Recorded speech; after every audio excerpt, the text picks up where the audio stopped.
Yeah, talking about the ICL, the ICL made a lot of advancements in the last 20 years.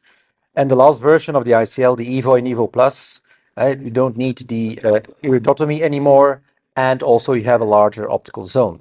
Now, for me, what the thing is, which is still a problem or can be still a problem, is the sizing. We need to get that sizing right. And there are a lot of initiatives now by many other people, like Andrea Russo will talk about it, I think, in the next presentation, how to get that ICL sizing right. First, I want to point out this paper. It is recently published by Thompson, Cummings, and Wang, and it gives you an overview of the global approaches. So when you're an ICL surgeon, please read this paper because it gives you an overview of all the sizing methods that are available right now, and so you can choose for yourself which one will fit you the best.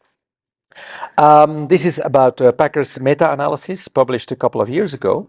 And of course, we want to get rid of those outliers, the low vault and the high vault. What's in the middle, based on the white to white, which is based on the OCOS nomogram from STAR, you see a lot of them are within that normal range, but these outliers can cause problems. And what problems can they cause? When you have a very low vault, you can cause cataract. When you have a high vault, you can cause angle closure glaucoma, which in both cases are not desirable. The acute angle closure glaucoma is even worse than the cataract. You can fix the cataract, but the angle closure glaucoma can be problematic in the years to come. Now, the question remains, which size can you use? And because we have the MS39 since many years, and of course the applications are widespread, and the ones useful for ICL sizing are the anterior chamber measurements and also the dry eye and tear film analysis, because of course you need to have a good tear film quality to have a good visual quality after surgery, but it is in all anterior segment surgeries the same, of course. Now, it was all pointed out by previous speakers, the MS39 has a very high repeatability, it is fast, it is patient-friendly, and it is non-invasive. This is very different from the UBM, where the patient has to be in contact with water and so on. So it's much more uncomfortable. So the MS39 gives us very fast, reliable results. Now, how to make it predictable, easy, and repeatable? Now we started to evaluate preoperatively, of course, and it's easy to find the anterior chamber depth here. You see the corneal thickness at 555 microns and the anterior chamber depth from the endothelium, very important, 2.97.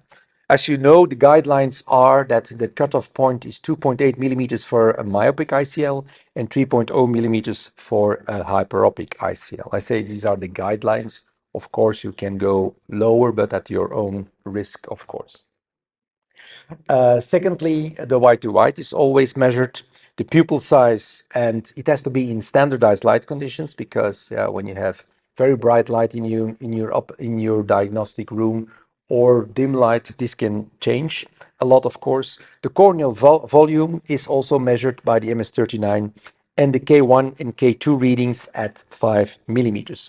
And you can find them very easily here on that on the printout from the MS39. You see all those indices here nicely on your screen.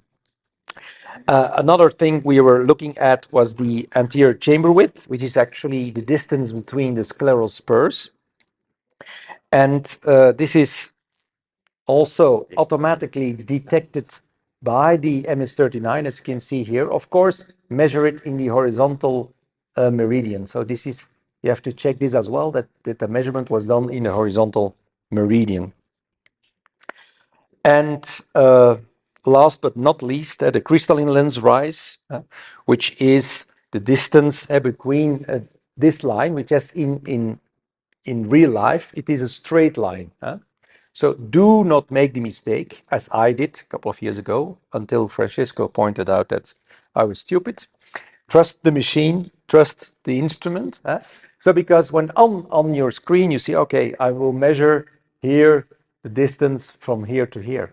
but of course it's a two-dimensional way you are looking at, and also because of the different refractive index of cornea and aqueous, it is on the machine actually a curved line. So do not try to attempt to measure it yourself. It will be false. And this is, of course, the lens rise, which is measured from this line until the anterior capsule.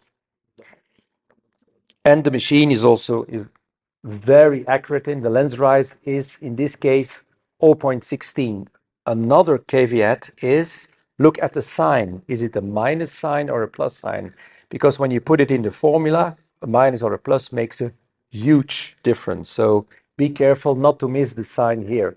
When we only looked at the parameters of the Zeiss IOL master, we found of the age of the patient, again, of course, the diameter of the implanted ICL, the cylinder, the ACD measured by the IOL master, the lens thickness measured by the IOL master, the white to white, the corneal thickness and the pupil measured by the IOL master, and the total keratometry.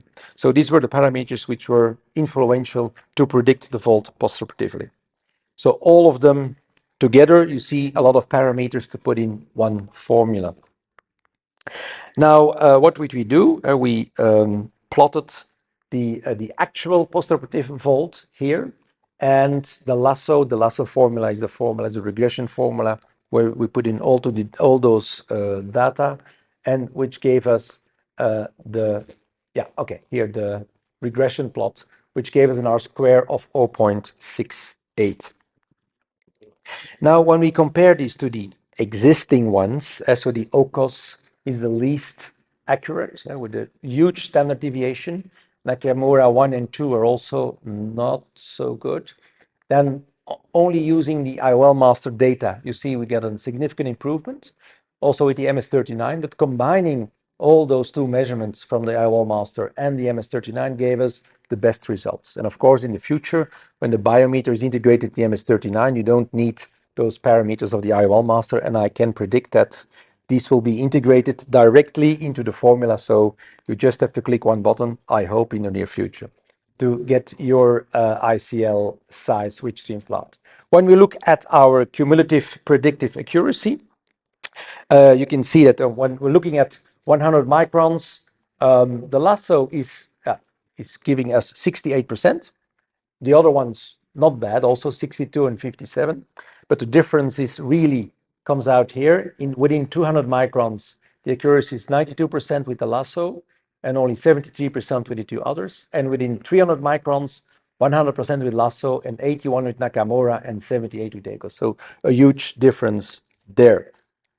Now, when we look at our latest figures here, so in 161 eyes, we achieved in 87% an ideal vault, in about 11% a low vault, but still safe, so not inducing cataracts, and safe high vault in 2.5%, not causing angle closure glaucoma. So we're getting there. We still want to get rid of those 13% of eyes, and we want, of course, them to have them. And this formula is also getting better over time.